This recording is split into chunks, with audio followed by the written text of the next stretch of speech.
ఇప్పుడు మనకి మర్మములతో పని లేదు. ఎందుకు లేదు అంటే తర్వాత మనకి 3వ వచనం చదివితే మనం ఎక్కడ ఏ జోన్లో ఎలా ఉన్నామో తెలుసుకోవాలి. సింహం దగ్గరికి వెళ్ళి మనం స్టైల్గా ఫోటోలు దిగుదామంటే కుదురుతుందా? బయట ఉంటే చేయండి. మనం అప్పుడు ఆల్రెడీ సింహం బోల్లోకి వచ్చేసాం. అప్పుడు ఎలా ఉండాలో అదే చేయాలి. ఇంకా వాళ్ళ కోసం వీళ్ళ కోసం కరెక్ట్ అని చెప్పొచ్చు. సంఘముగా మనం ఉండి ఏ విధంగా ఉండాలో చూసుకోవాలి.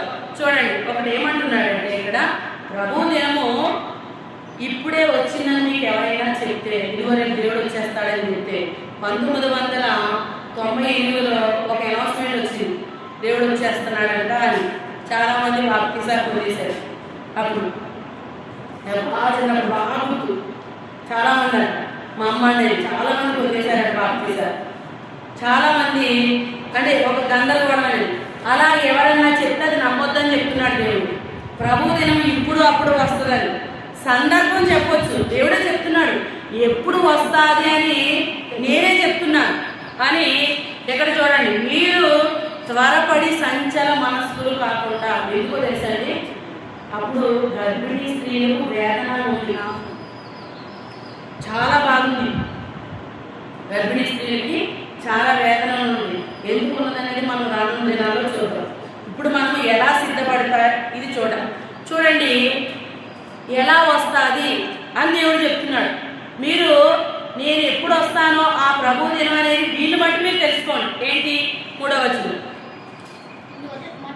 మొదట భ్రష్టత్వము సంభవించి నాశన పాత్రుడకు పాప పురుషుడు బయలుపడితేనే కానీ ఆ దినం రాదు. ఏమిస్తారు? మొదట ఏంటంటే భ్రష్టత్వం. భ్రష్టత్వం ఎక్కడ వస్తుంది? సంఘంలో వస్తుంది. మాస్టర్ గారు చెప్పిన మాట నేను ఎందుకు వినాలి? మీరే మాట్లాడాలా? సంఘంలోకి వచ్చిన వాళ్ళందరూ వాక్యం చెప్పాలని అనుకుంటే వినేవాళ్ళు ఎవరు? అంతే కదా. అంటే ఏమొచ్చేసింది? భ్రష్టత్వం. భ్రష్టత్వం అంటే మీరు చెప్తేనేనా? ఇప్పుడు మొన్న కొన్ని సందర్భాల్లో కొన్ని మాట్లాడుతూ ఉంటారు. నాకు దేవుడు ఒకరి విషయంలో మాట్లాడితే ఆ పర్సన్ చాలా క్రిటికల్ పర్సన్ ఉన్నాడు. చెప్పాలా లేదా ప్రభా అని.